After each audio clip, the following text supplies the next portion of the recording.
Welcome to Oz Talk. It's our 2021 holiday special, all about Christmas, toys, and Oz. So happy to see everybody. How's everyone doing? Happy holidays, everyone. Good to see you.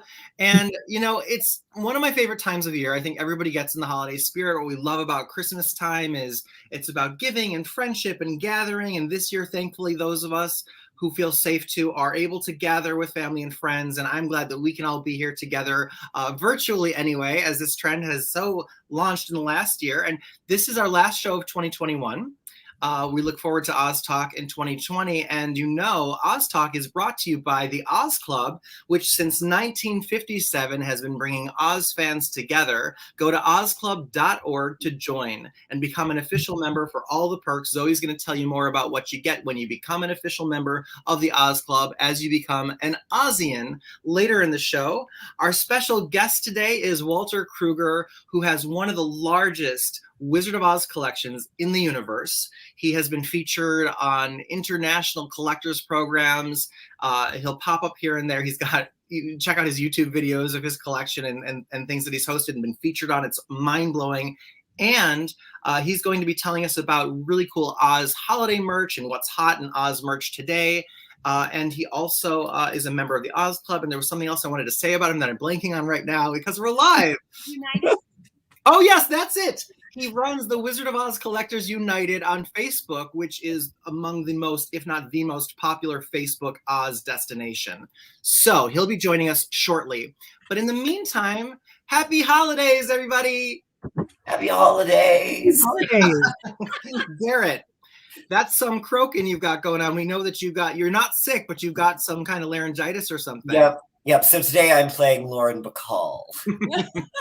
Laryngitis, ain't nobody got time for that. No, Exactly. we do Carol Channing, but with laryngitis. It's Carol Channing, which really there's not a lot of difference. So one of the things we wanted to do today was do a little bit of our own show and tell, as we all have our own Oz collections as well. And that, of course, includes some holiday Oz items, our Oz Christmas trees, and the rest of it. Garrett, when we were talking about doing this all over Facebook Messenger, setting up today's episode, you got the assignment wrong. Tell us about it. I got the assignment wrong. I thought we were supposed to bring something that we'd received as a gift that was Oz related. So I brought on my copy of Hungry Tiger of Oz. And while in and of itself, the book is not all that special, it was the last gift that I got from my father when he was still actually going out and getting Christmas gifts and doing things. And I had stumbled across at a used bookstore a bunch of Oz books like in August that year. And I had called him and said, hey, it's right by y'all's house. If you're looking for gifts, you might go grab. And he did make the special trip out to go get it. So it was really kind of the last gift I got from my father that I know specifically my father went and picked out. So that was why I brought Hungry Tiger of Oz on today. So it is a first edition too, which was kind of fun, but it was the attachment to it that brought it on today. That's very nice. That's very beautiful. And what a nice association with that memory. Tori, will you keep an eye on the comments as we're live today? I see Theater Geek 97 says, greeting friends, glad to be here. We're glad you're here. Alan Schillingberg, good morning, everyone. Glad to see you too, Alan. Thanks for joining us. And Walter is going to be joining us shortly to talk about his collection of new Oz merch. But Zoe, what is something that you brought today for show and tell when you think about the holidays in Oz? Well, I had to dig back into the archive, which is my closet in my Oz room, because I took all my Oz Christmas decorations to my office to decorate and bring the Ozzy Christmas spirit there. But I just so happened to remember one thing I didn't take was my Kurt Adler animatronics. Wow. Which anyone who was alive in the late 80s, early 90s will remember that Telco had really cornered the holiday market with the motionettes of Halloween and the motionettes of Christmas. And Kurt Adler wanted to get in on that. And they already had an Oz Christmas line. So they created their own Oz animatronics. This lovely Dorothy, she looks a little bit like, I like to think she looks like Fairuza Balk, just a little bit. She even has ruby slippers. Sorry about the cord. They've been in the closet, so they're a little dusty. But they made the Fab Four Wow. And they're really cute. They're kind of book based with a little bit of movie influence. The Tin Man, I'm like 90% sure that they just had like a clown model that they just took and redid in silver, and they put some like bells and bolts on him. And I think one of the cutest is the lion because he's got this little hanky, and he's got a little tear. He has a little Aw. bow in his hair. They used to all have poppies, but mine are missing. Those are really beautiful. I would like to have those. Zoe is in the windstorm, so her camera is stalling a little bit right now. You're there back. we go. Just wrapping up. I'm in the process of restoring these.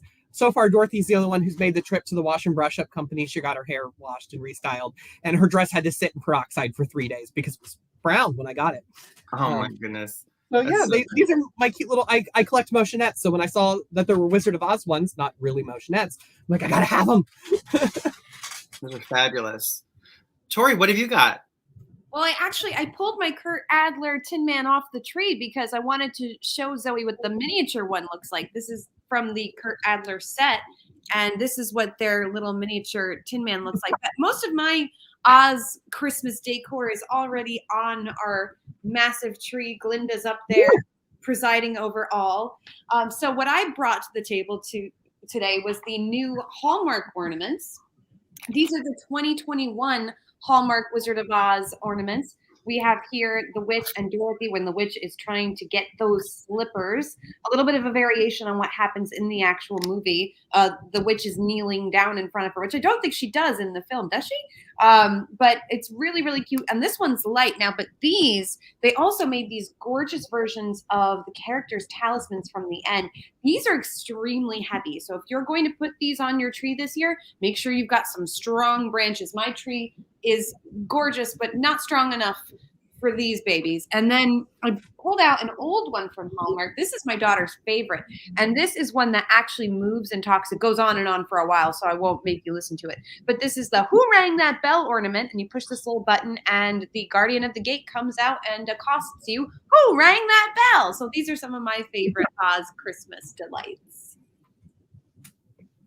Those are terrific. Earlier this year on eBay, I found these, which I thought were really interesting, and I'll explain why when I show you the last one. But they're ornaments that I hadn't seen before. They're pretty vintage.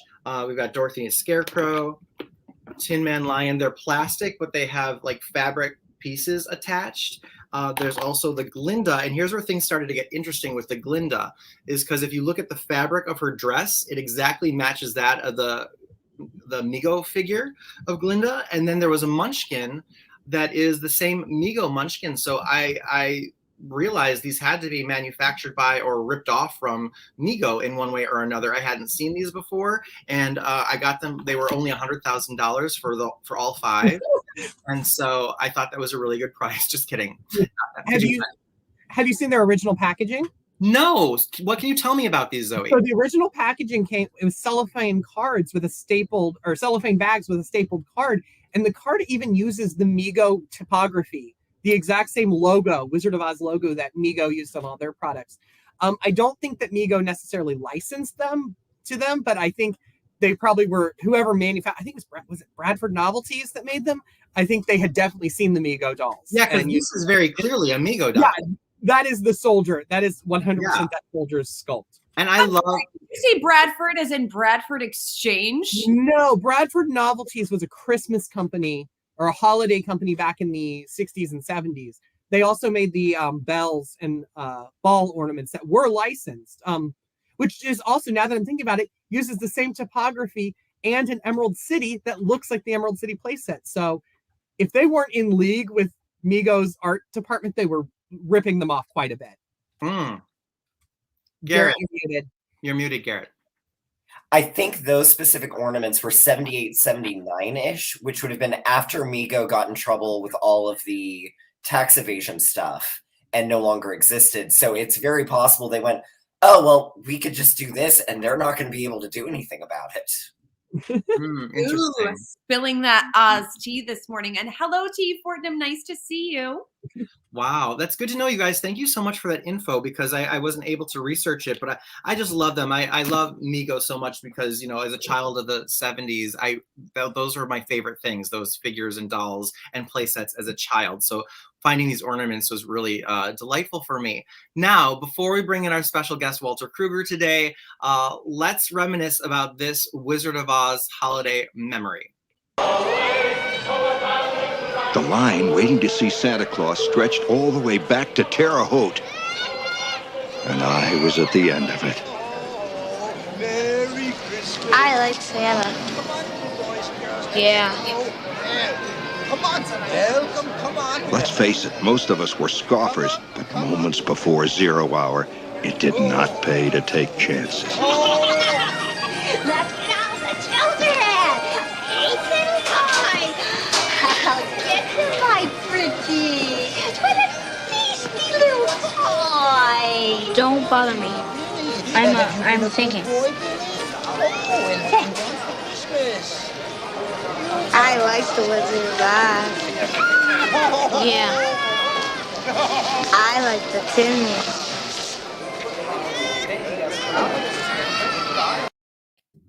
I mean, I feel like that's me. I feel like that encapsulates the spirit of who I am. Wearing, you know, like aviator goggles, waiting in line to sit on Santa's lap and be like, I like the Wizard of Oz. You know?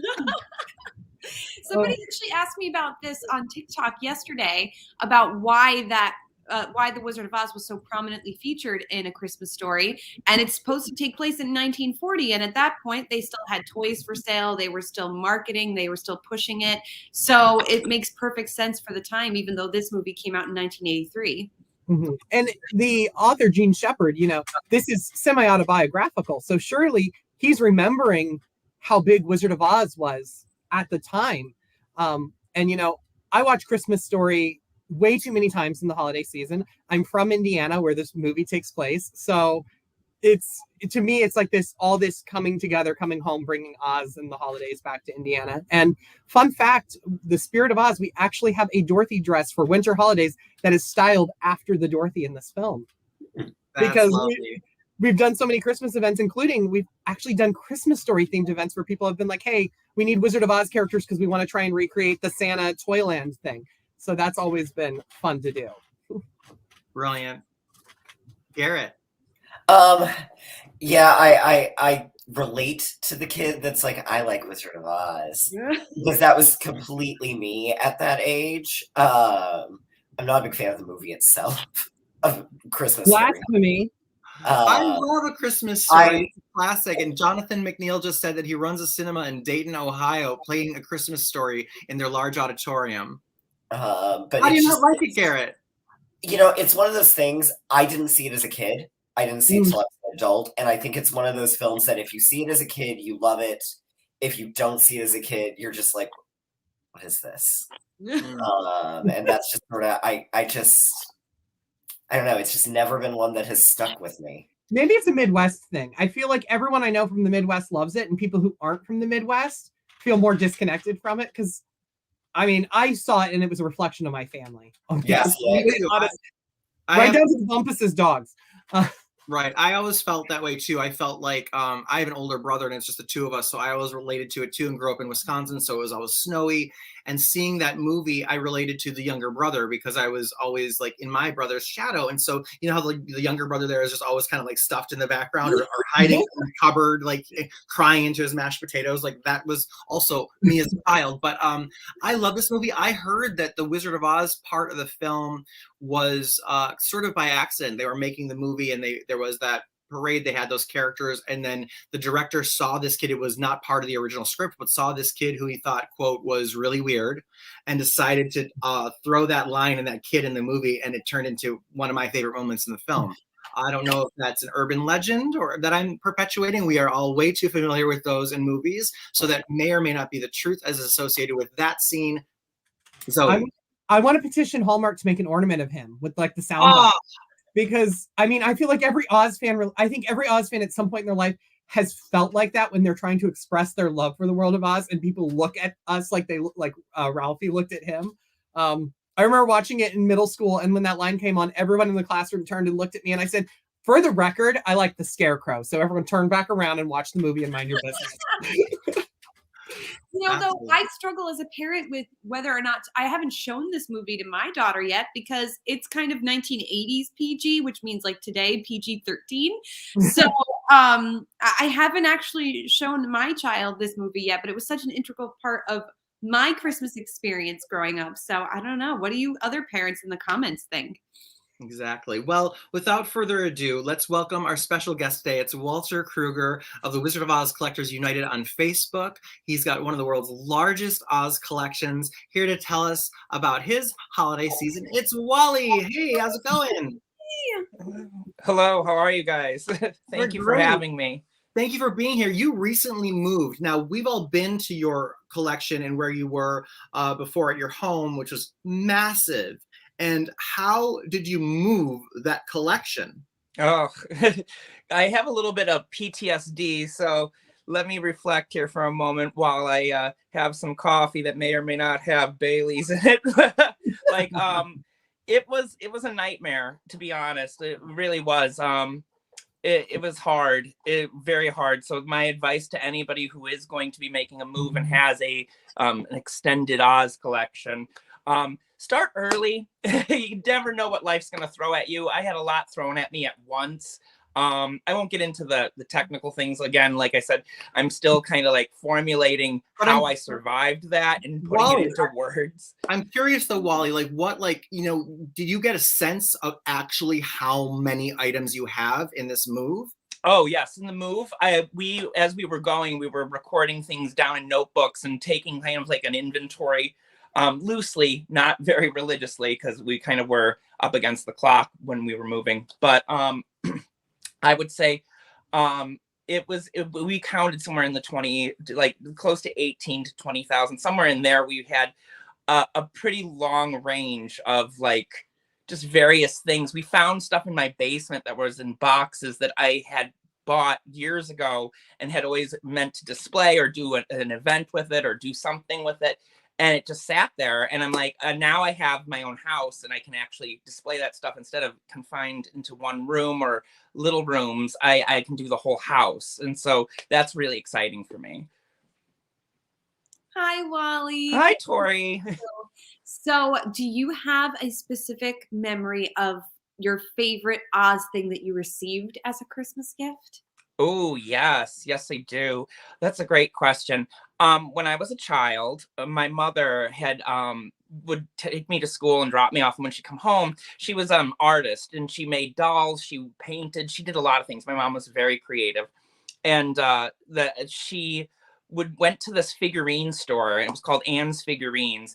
And I know a lot of our viewers, a lot of our fans and collectors out there probably have seen this. It is a chalkware lamp of the 4 characters done by, it's Tuscany Studios, I believe. And this lamp was made for several years and well into the early 90s at these figural studios. And my mom actually went and picked one up for me. So when she dropped me off at school, she'd go home and paint it. And then on Christmas morning when I was about, I was about 6 or 7, I remember going downstairs and there was this odd shaped box and I ripped it open and it was this lamp with a lampshade and it had the over the rainbow button you could push and it played the music and stuff. That probably is the most precious Christmas gift I can really recollect that is Wizard of Oz related. And that gift actually is probably my most treasured Wizard of Oz item in my collection. So. Hey, Zoe, how are you? Good. How are you? I'm good. I'm good.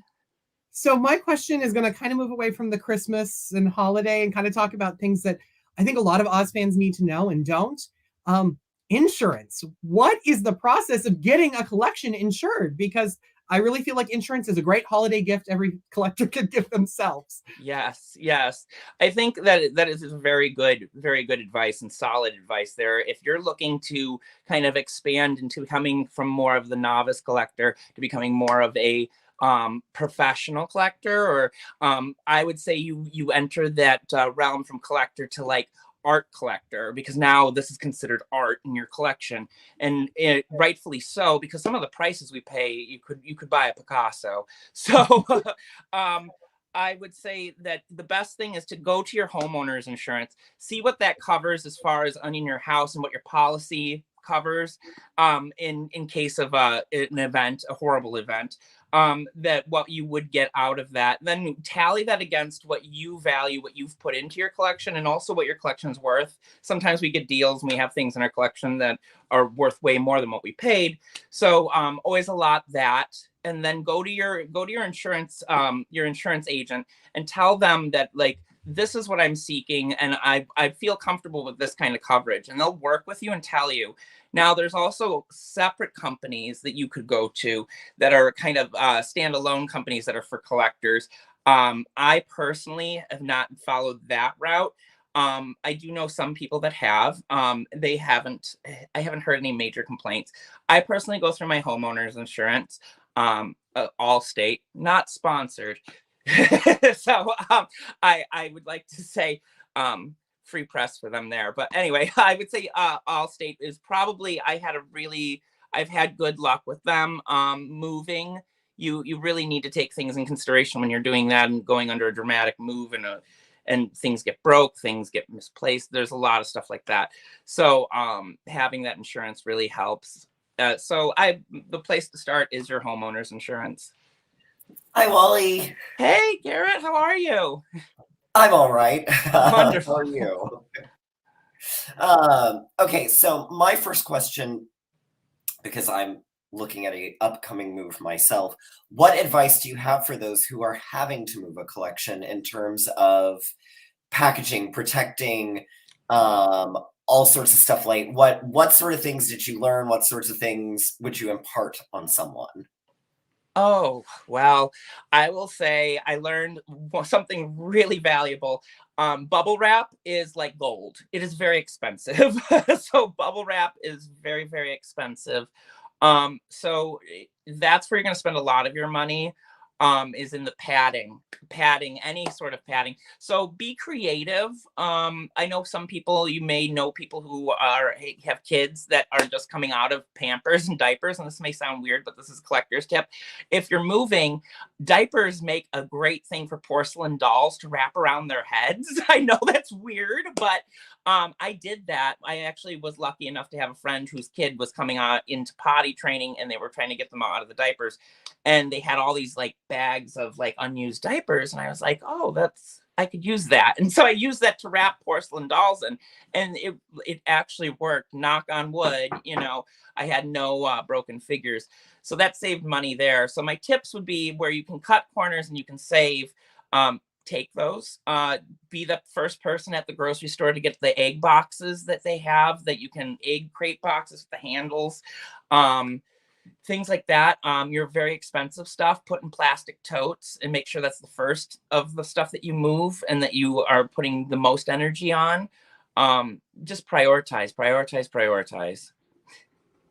Great advice. Now, Wally, what are some of the holiday Oz items that you brought to show us today? Okay, so like, you want to see like the Oz items, like the holiday items, or do you want to see what's hot now? Let's do the holiday items first. Okay, so my holiday item, I brought I have my favorite, and it's kind of funny. Everybody always puts a top of their Christmas tree, like Glinda or the Emerald City, or like a star or something that's really cute. I, of course, don't follow the flock usually. So I have this. Let me show you. I put on top of my Oz Christmas tree the Wicked Witch. So I think amazing. She is so much like a well-deserved to be like honored at Christmas. She had probably the greatest Christmas want list ever. She just wanted a pair of good shoes. And so, the poor lady needs to at least have her moment to shine. I love this figure. This figure was done, again, as you guys were talking earlier, by Kurt Adler. And by this point, when they started making these, they went off and started making movie inspired. And so, as you can see, the Wicked Witch here, let's see if I can get her in the shot here without the gloss of the light on her. So she has her hourglass in her hand, and she's really fun. Like, I'll just take her out of the box. I love how she's also... I've taken her out of the box before, so all those gasping out there, like, don't remove from the box. No, it is like cool how she's before seeing a Tonner doll in changing Wicked Witch's outfits to see this figure in purple is really cool. Yeah, isn't it? That's what I really liked about her. The throwback to that purple, I feel like, is very deep cartoon. I always loved the Wicked Witch in purple as like being a more defining color for her than black. I mean, it's just different. And I love that she has her hourglass. This is just a really cute figure. And she's like a hollow cone that just goes up on top. She's got the little snowflakes here, as you can see, is the detail on the dress. It's just a really well done figure. I really like her. It's beautiful. What is that worth? This, oh, she probably, you know what? She's one of the fewer ones I see. I would say you're looking at a good $60 to $70 for her when you do find her. So compared to like the Glinda one is probably like 30 to 50. So she's a little bit harder to find as the Wicked Witch. So very, very nice. Cool. So what's hot in Oz today for merch?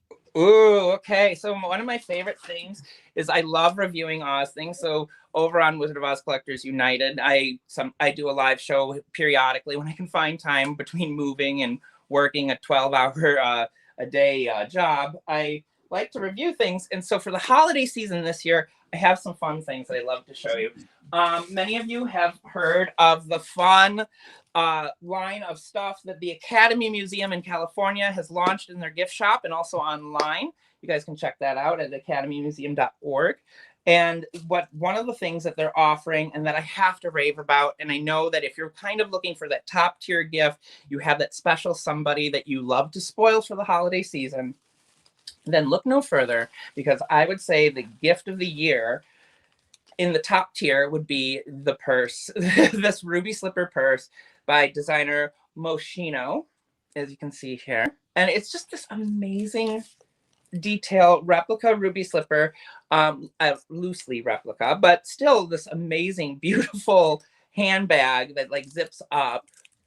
Like, it's really, I just love this purse. I would never use it, but it will look cute on a shelf. So like, I do love it. I would say this is something that is just an amazing piece to have. Like, I really highly recommend that for those that can afford that, can put that under the Christmas tree for another Oz collector.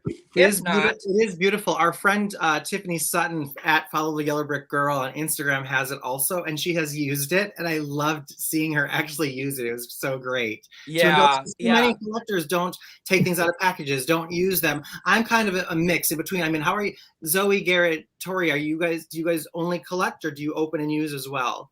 I was gonna say I've been walking around with the Dolls Kill purse the last 2 or 3 weeks. I got it for my birthday, but now I feel like I've got this like Ratchet Coach knockoff when I see that purse. So. Well, this is the thing though, because it really comes down to price point, right? I mean, if I spent that purse costs, if I'm remembering correctly, between $500 and $600. So if I spent between $500 and $600 on a purse, I'd be terrified to take it anywhere. That's so beyond what I could spend on a day-to-day purse. I'd never be able to use it. I'd be terrified. What if your lipstick spills in it? Right. Garrett, what about you? My white Valentino bag. Mm-hmm. Good old Vine reference for y'all. For those of you who must remember Vine.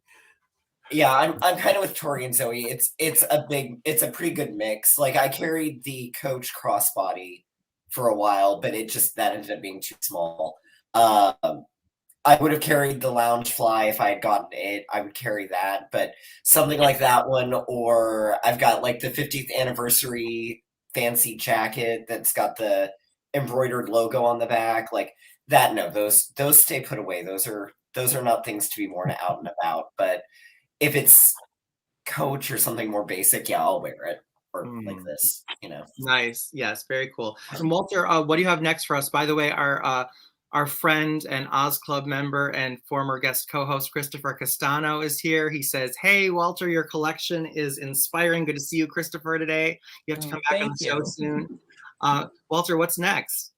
Well, on the next tier, if you want to shop still at the Academy Museum, they have something for everybody. If you don't want to get the purse, they have a tote bag. It's really fun with this 8-bit design of a ruby slipper on it. I love that. I think it's really cute. And that's also just to kick off a whole line of items like that, including a makeup bag that matches, And they have really fun stuff. Like they have this is actually like a licensed product. It has the Wizard of Oz Warner Brothers logo on it, and it is the Surrender Dorothy like clutch. This is really fun, and it's kind of made of like a thicker like pleather that has this gingham print on it, and then Surrender Dorothy up in the corner. I absolutely love this piece. This is really fun. Just kind of a fun thing to keep your wallet, your phone in. If you go to an Oz event, you can just kind of carry all for that.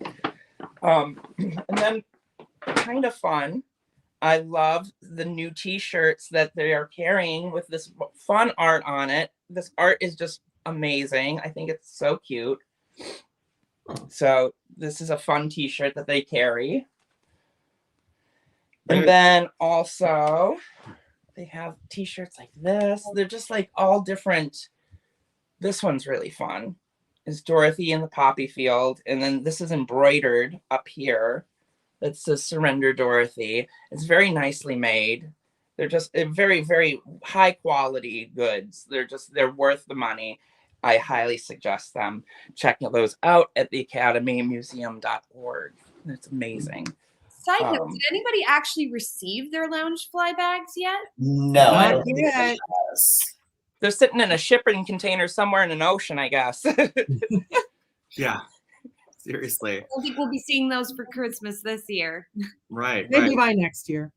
Well, I feel like we've had a really good mix of, what's current, from Tori showing us the new Hallmark ornaments, all the great stuff, Walter, that you brought today. Tell us a little bit more about what you do on Wizard of Oz Collectors United on Facebook.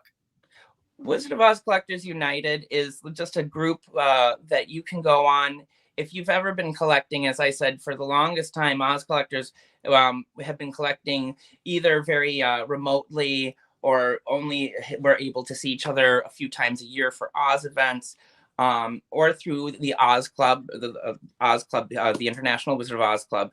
And I wanted to give something that on a day-to-day basis, because our collections change so rapidly and so quickly. And so I wanted to be able to share my eBay finds and see other people's eBay finds and just kind of like see day to day. And so Wizard of Oz Collectors United is that. And that's why I created the group, because I wanted it to be this day to day conversation that you're having with people, and just coming together and knowing that you're not kind of alone in your obsession or your Oz session, as I always would say. So I feel that is an important key, is knowing that you're validated. You have a support system to what you normally thought you didn't. So nice. Before we wrap, anybody else have any other questions for Wally? I have a quick one. So, Walter, I know there's something you're looking for that is like you've been wanting it more than anything. It's like your holy grail. Would you like to share that with the audience in case anyone knows where it is or can get you one? Oh, I actually have some really weird like wants. They're not even rare wants. They're just kind of like, they're like scarce. I don't even know if that's the word for them. They're just, I don't know if people have them and they don't even realize. I want this thing. It came from the Best of Kansas catalog in the 90s. And it is, again, a tote bag. I don't know. Maybe that's my theme for today, is purses and tote bags. I don't know. But it is, it looks like Dorothy's farmhouse. It has a green roof, and it's like this regular, like, canvas zip up. It looks like a lunch bag, really. And Dorothy's on the front porch, and it featured some art from a local artist in Kansas who had made these in the mid 90s. It was available in the Best of Kansas catalog for those viewers who remember that. It was just kind of a little thing that I wanted. And the reason was my grandmother for the longest time would say, oh, I'm going to get you that. And then I never got it. And she ended up passing away. And I was like, now I'm like, well, I'm going to try to find that piece. And I've been having the darndest time getting it. It's always eluded me. I've always been 2 minutes too late for it. So anybody out there that has that could end that search for me. I have that. Yeah. Just kidding. Yeah. If I did, it would so be yours right now. And that's when Walter would show up on your front door like, exactly. With a tote bag? No one gets It's so great. It's so great. Walter Kruger, thank you so much for joining us today. You are a gem in the community. We all love you. And before we all say goodbye, though, before you check out, I just wanted to share something really spectacular. Tori did something fantastic. Tori of the Oz vlog and TikTok, where she is a superstar, did a special music video that we're debuting here on Oz Talk, and I'm so thrilled to debut it here. Is that Tori? It's okay because it's Tori. So we were talking about you. And we're live. But, you know, on our last Christmas episode last year, we talked about the Thanksgiving in the Land of Oz animated special that is also Dorothy in the Land of Oz, that is a musical, and it has that really adorable song, Christmas Toys in Oz. We showed that last year. If you want to check out on our YouTube, the Oz Club YouTube page, you can see our 2020 holiday episode, and it's there. But Tori recreated it. She's a much better singer than the voice actor who voiced Dorothy in that animated series. And she did a lovely video featuring her daughter Rosa in it too. It's just spectacular. Lots of wizardry of Oz, Christmas ornaments. So making its debut is Tori Calamito with Christmas Toys and Oz. 3 magic words that each kid knows. Christmas toys and Oz. In every heart the wonder grows. Christmas toys and Oz. For Christmas is a special time of love and laughs and toys. And Oz can happen any day, a timeless land of joys. But kids grow up and soon forget those words of long ago, till suddenly their own kids see sparkling eyes aglow. That Christmas still's a special time of love and laughs and toys. And Oz can happen any day, still timeless in its joys. When folks grow old and find it hard remembering what was, the child they were will not forget. Christmas toys and us. You'll always have a child inside with Christmas toys and us.